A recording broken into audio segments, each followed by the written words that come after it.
Celine's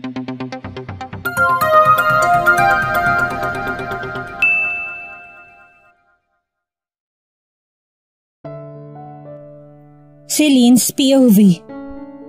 Why are you looking at me like that? Kapag kuwan ay tanong ko, kung nakakamatay lang ang tingin ay baka kanina pa ako pinaglalamayan. Why are you wearing that? Kunot noon ni Lucas ring tanong, imbis na sagutin ang tanong ko habang nakaturo ang daliri sa kulay pink na robang suot ko. Anong mali sa roba ko? Bakit hindi? Natural lamang dahil katatapos ko lang maligo. O tapos, walang emosyong tanong ni Lucas na siyang kinaawang ng labi ko. Alangan namang lumabas akong nakahubad. Tanga ka ba? Hindi ko na napigilan ang sarili ko. Yun bang gusto niya? Bakit hindi? Asawa naman kita. Sagot pa niya na parang masasagot noon ang lahat ng katanungan ko. Napatampal ako sa aking noo. Diyos ko, kainis ka. Bahala ka na sa buhay mo. Nagdadabog akong umalis doon at saka tinungo ang walk-in closet sa may gilid. Nakakainis. Nakakahiya kaya para sa akin yun. Hindi naman porket asawa ko siya kailangan ko ng ibalandrang katawan ko sa kanya. May hiya rin naman ako natitira sa katawan kahit papano. Tanging pink na sando lamang ang suot ko. At kulay pink din na pajama. Well, I like pink, but I like blue more. Hindi na ako nagbra pa dahil hindi ako sanay na may suot na ganoon, lalo na kapag natutulog. Masakit sa dibdib at natatakot akong baka magka-breast cancer ako. Inis akong lumapit sa kanya at saka siya inirapan. Kung kanina nakakunot ang noo at mukhang si Lucas na galit, ngayon ay nakanguso na siya. Ganyan ka, bipolar ang lalaking yan. Sorry na misis ko. Gusto ko lang naman makita kung gaano kaganda yung katawan mo eh. Pinulupot pa niyang kamay niya sa bewang ko habang ako ay naka-poker face lang na nakaharap sa TV habang nanonood ng balita. Nakita mo na nga kanina noong naliligo ako eh. Ang sabihin mo, gusto mo lang ulit mananching. Pinilit kong i-focus ang buong atensyon sa pinapanood ko.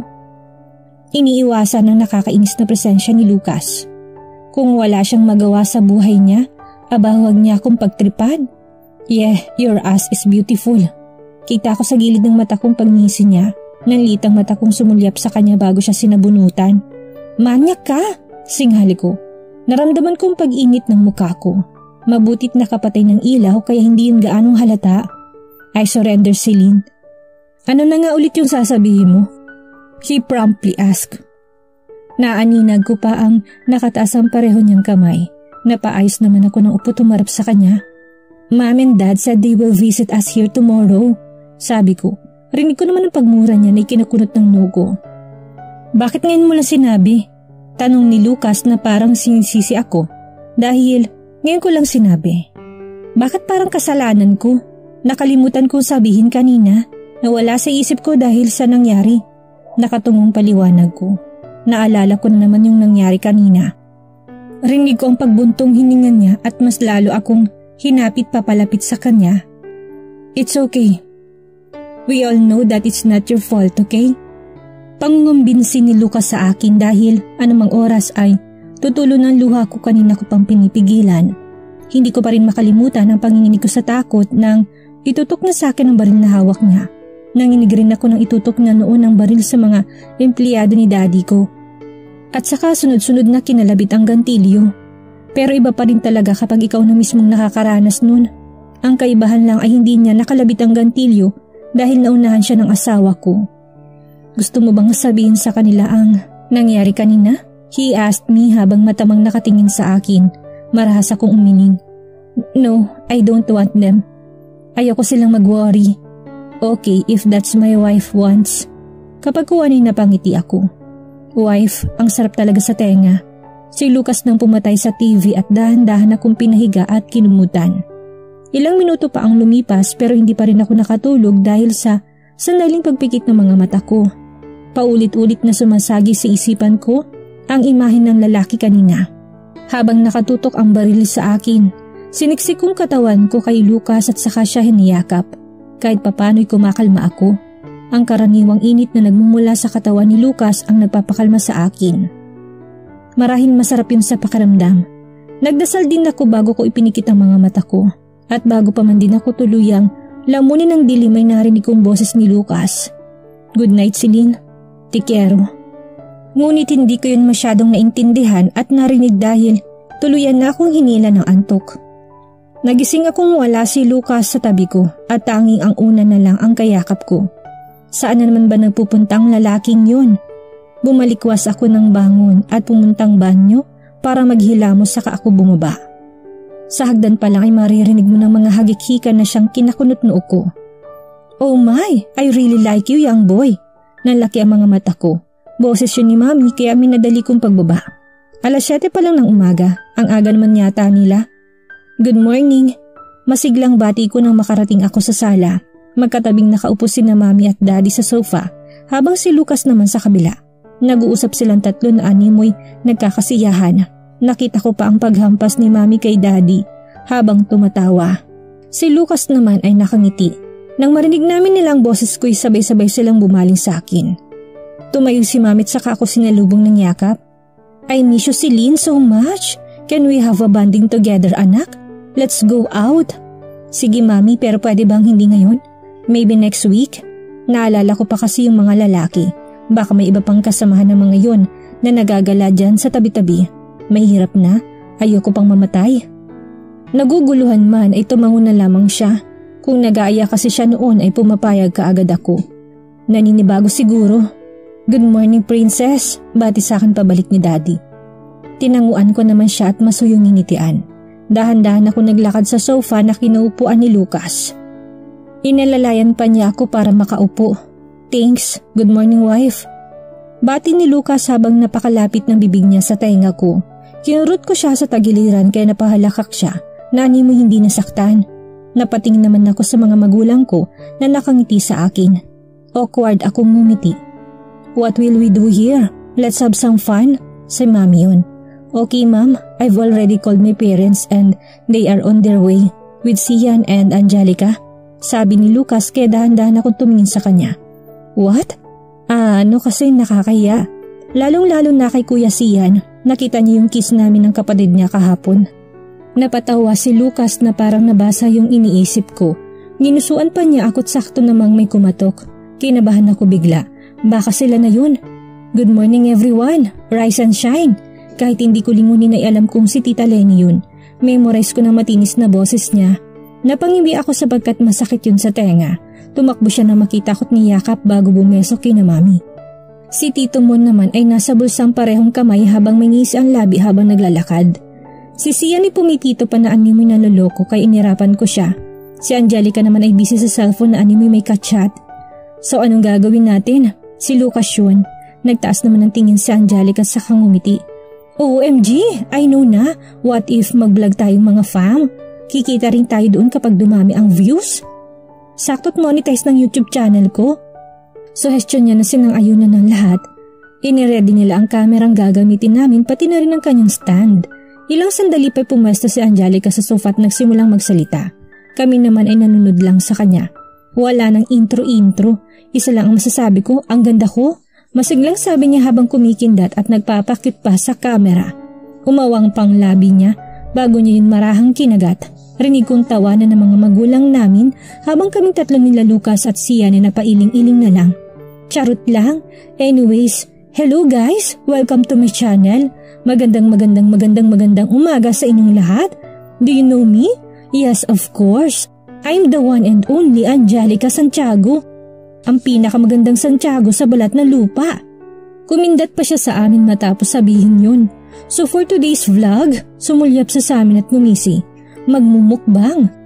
Truth or dare kami with fam and the Mendozas. Pumalakpak pa siya habang sinasabi yun pagkatapos ay in-stop ang camera. Kapag ko ay nagtanong si Tita Lenny na parang hindi mawari kung ano tinutukoy ng anak. What's mukbang, Angelica? Ma'am naman, hindi mo ba yung nose? Well, it is a challenge kung saan mag-video ka habang kumakain ng madami. Tumangutango si Tita habang nag-explain si Angelica. And then for us, habang kumakain na magtatanungan tayo ganun na para hindi boring. Nagtungo kami sa kusina. Nagpresenta naman si Mami at Tita Lenny na magluluto ng pansit canton dahil yun ang request ni Angelica. Si Daddy at Tito Mon naman ay nagpa-order na ng pizza, spaghetti, carbonara and fried chicken with drinks. Pagkatapos dumating ng mga in-order namin, ito muna kami sa sala para i-prepare ang kinakailangan. Iba pang ayaw pa sumali nila Dad at Tito noong una kaya kinakailangan pa namin silang pilitin. Ang KJ nyo naman, mga oldies, ngayon lang to eh. Si Angelica yun, may pagka-bitch itong babaeng ito kaya ganun siya magsalita. Si Ginahan, si Mami naman yun habang si Titay kinukumbinsi din ng asawa. Napaungos lang si Lucas sa tabi ko kaya binalingan ko siya. Hey, are you okay? Marahang tanong ko, he look bored kasi. Ang tagal nila, nainip na ako. Sagot ni Lucas, napatawa ako't ginulo-gulo ang kanyang buhok. Dahan-dahan siya nagsumiksik sa akin at pinatong ang kanyang ulo sa balikat ko. Ang bigat mo, mister. Bakit kapag nakapatong ako sa'yo, hindi ka naman nagre-reklamo, misis? Nang tingnan ko si Lucas ay nakangiti na siya habang kagat-kagat panlabi. Napatya na lang ako at pinitikan tenga niya. Mamaya'y maririnig pa nila Mami ang pinagsasabi niya. Nakakahiya kaya yun. Masyado siyang TM. Isang beses pa lang namang may nangyari sa amin at sakang bastos niya magsalita. Para-paraan kasi ang loko. Ang hilig mang asar, ang sarap hiwalayan. Namumulang misis ko. Gusto mo bang patungan ulit kita? Hitist. Tumayo ako kaya napahiga siya. Nakakahiya talaga siya. Ramdam na ramdam kong bigla ang pag-iinit ng mukha ko. Hinila ba naman niya ako kaya wala na akong nagawa kung hindi mapaupo ulit?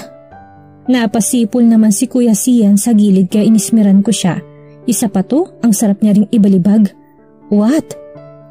Tanong ko kay Lucas nang makita ko siyang nakatitig sa akin. Gusto mo ba? Seryosong tanong ni Lucas habang titig na titig sa mga mata ko. His dark orbs was pierced upon me. Para akong nawawala sa uri ng paninintig niya kaya kahit gusto ko mag-iwas ng tingin ay hindi ko magawa. Tumikim ang nasa paligid namin dahilan upang maputol ang tinginan namin. You're staring at each other like you two are the only people existing in this world. Si Mami yun. Yeah, we are like an air here. Pagsang-ayon ni Tita. Nagtawanan si Daddy Tito Mon. Pati si Kuya Sian na kanina pa nangaasar habang si Angelica ay nakangisit ng salita. Kuya is whip. Si Lucas naman nakatingin pa rin sa akin. Gusto mo ba? Dahan-dahang ulit na tanong niya. Napatikim ako't pasimple siyang kinurot sa tagiliran. Baka gusto mong hiwalayan kita? Nakita kong pagkawala ng ngisi ni Lucas sa labi at napalitan niyo ng pangamba. Ako naman ngayon ang umisi. Nasa akin pa rin talagang huling halakhak no? Napanguso si Lucas at nagsimulang magpalambing sa akin pero hindi ko pinansin. Bahala siya sa buhay niya. Tama ng harutan, may single din dito. Anyways, let's start. Muli ay humarap si Angelica sa camera, kaya humarap din kami doon, maliban kay Lucas na kinakalikot ang buhok ko. Tinitirintas niya yun. Mukbang, truth or dare, with a twist. Ito guys ang syempre. Sa truth or dare ay kailangan namin ng battle para ron. Kaya kung sinong may tuturo ng battle ay siyang tatanungin habang ang nasa dulo ng battle ang magtatanong. Good luck sa amin. Also the questions can be either personal or not depende sa magtatanong. About sa dare naman guys, kahit ano basta maliban sa SPG. Ang hindi sasagot pipitikin ng tig-10 sa noo. So babies, keep on watching. Let's start. Pumesto na kami't naka-Indian seat ang lahat habang pinapaikutan namin yung mini table na kung saan nandun ang mga pagkain. Si Daddy, si Mami, ako't si Lucas, si Angelica, si Kuya Sian, si Tita tapos si Tito. O diba naka-arrange by family? Napatingin ako sa mga pagkain. Ang dami, mukhang tataba ako nito. 2 bilaw ng spaghetti, 2 Tupperware na malaki na carbonara, 3 bowl ng pansit canton, 8 boxes of pizza Hawaiian flavor, 4 buckets of fried chicken at 1.5 liter Coke. Halatang ginugutom ako kahit 10:00 pa lang. Sabay-sabay kaming let's start sa camera. Ilang sandali pa'y sinimulan na namin papakin yung mga pagkain. Si Angelica nagsimula ng paikutin yung plastic bottle. Tumigil yun sa akin at si Kuya Sian ang nasa dulo. Oh, I'm doomed. Humalakak pa ang loko sa kangumisi. Base sa pagngisi niyang yun ay parang alam ko na kung anong itatanong niya. Napasiksik naman ako kay Lucas kaya inakbayan niya ako. You're scaring her, dude. Whatever. So truth or dare? Binasa ko pa ang labi ko bago sumagot. Truth. Baka kasi utusan niya pa akong halikan yung kapatid niya. Huwag na lang. Hinawakan pa ni Sian ang baba niya na tila nag-iisip at kapag kuwan ay ngumisi. Ano ba? Oh, if ever na malaman mong someone is just pretending that he cares for you, what will you do? Sandali pa siya sumulyap kay Lucas matapos tanungin yun. I shrug. Maybe asked for his explanation.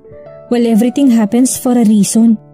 Yun na lang sinagot ko even though deep inside me nag-iisip ako kung ano nga ba talagang gagawin ko. If that is true, masakit yun para sa akin. Diba? Sino bang hindi masasaktan? Akala mo totoo nag-aalala siya sa'yo na may pakisa siya sa'yo tapos nagpapanggap lang pala siya. O diba masakit? Natapos ang vlog namin na lutang ako. Pagkatapos ng tanong na yun ni Kuya Zian ay bigla akong nawala ng gana. Kahit sinabi niyang if ever lang yun ay masakit pa rin. Marami namang what if na pumapasok sa isip ko. Like what if Lucas is just pretending that he cares for me? What if pinapakisamahan niya lang ako dahil mag-asawa kami? Bumuntong hininga ako tinuli ang paghuhugas ng mga pinagkainan. Nakakainis ha? Kakaunti lang kinain ko tapos ako pang maghuhugas? Nasa ng hustisya? Napailing-iling na langkot sa binalawan ng mga yun. Weeks had passed pero naroon pa rin ang tanong sa isipan ko. Pinigil ko lang bibig ko magtanong kay Lucas kung he's just pretending. Natatakot kasi ako sa magiging sagot niya. Ilang sandali pa'y bumukas ng pintuan ng CR at niluwanan si Lucas na nakahubad. Walang tuwalyang nakapulupot. My mouth parted in shock when my eyes locked in his friend down there. I gulp, he's really big. Parang nanuyo yung lalamunan ko ng mabuhay yun kahit hindi ba nahahawakan. Like the scene, you can touch it baby. Malandig sabi ni Lucas at kita ko pang pagngisi niya. Naiiya naman ako nag-iwas ng tingin. Ang init ng buong mukha ko. Pinilit ko na lang na i-focus ang paningin ko sa labas ng bintana. Gusto ko ring lumabas at magliwaliw pero hindi pa pwede. Hindi pa kami nakakasigurong wala ng kalaban. Oo nga't hindi ko na sila nagkita muli pero hindi pa rin kami dapat makampante. Kasi hey, do you want to go outside?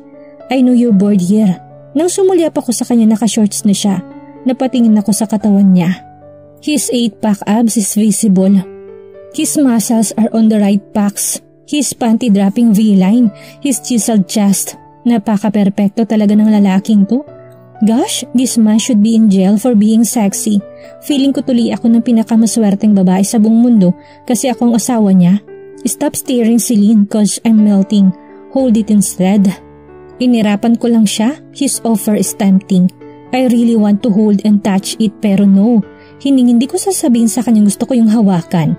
Baka lumaki ang ulo niya. Saang ulo Celine? Sa taas o baba? Pinili kong ulo ko. Hindi naman ako ganito dati. This man turned me into one. Umupo si Lucas sa tabi ko tinawakan niya mga kamay ko. Do you want to go outside? Pwede ba? Nag-aalalang tanong ko. Paano ko makita kung mga kalaban ni Daddy? Baka pagdiskitahan pa nila ako. Why not? Kunot noon naman tanong niya. Paano ko makuha nila ako? He held my hand and intertwined our fingers tightly. No, that won't happen, Celine. I'm here and I will protect you.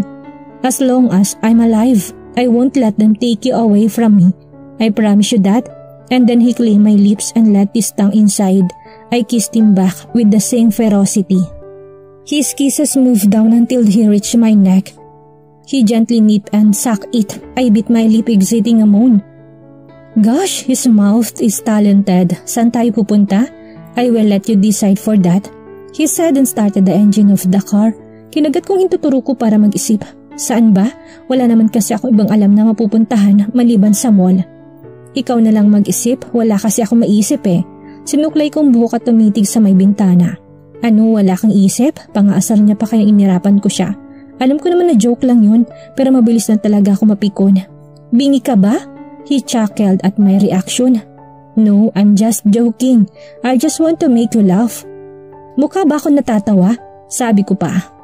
Pagtiklop ni Lucas kaya napangisi ako. Saan nga tayo pupunta? Muling tanong ko't sumunod niyang sinabi ay hindi ko inaasahan. Dahilan upang lumuwang mga mata ko nakatingin sa kanya. Sa Ilocos? Totoo ba yan? Ang layo. 8 oras ang biyahe mula rito sa Maynila hanggang doon kung hindi ako nagkakamali. Matutuntun kaya kami doon ng mga kalaban ni Daddy? Hindi naman siguro. Masyadong malayo, baka masayangan pa sila ng gasolina. Anong gagawin natin doon? Mamamasyal tayo. Alam kong naiinip ka na sa bahay kaya ipapasyal kita. Nakangiting sagot ni Lucas, hinawakan pa niyang kamay ko. Wala tayong pamalit, anong isusuot natin? Alangan naman ganito tayo papunta, ganito rin tayo uuwi. Kung sinabi niya sana ng mas maaga, edi sana Don't worry Celine, I've already done taking care of that. Nasa likod mga gamit natin, may unan at kumot na rin baka sakaling lamigin ka. And then he gave me a reassuring smile before winking. Napangiti rin ako, ang gwapo niya talaga kapag ngumingiti. Lumalabas kasi ang bilo niya sa pisngi. You should smile often, Lucas. Why? You look handsome whenever you smile. Kinagat niya pang ibabang labi sa papuri kong yun na tila nahihiya. Do you find me ugly when I'm not smiling? Napailing lang naman ako. No, of course. Ang ibig ko sabihin ay mas lalo kang gumagwapo kapag ngumingiti ka. Pagkatapos ko sabihin yun ay ngumiti na naman si Lucas. Feel na feel niya talaga kapag tinatawag siyang gwapo. Hindi na ako nagtaka. Ganon din kasi si Tito Mon at Kuya Sian, lalo na kapag si Angelica ang pinupuri talagang lalaking ulo nila. Sa tingin ko ay si Tita Leni na lang ang kahit papaano ay matino. At dito na po nagtatapos ang ika-4 na kabanata ng ating kwento at sana'y muli niyo po akong samahan sa mga susunod pang kabanata. Maraming salamat po at keep safe everyone.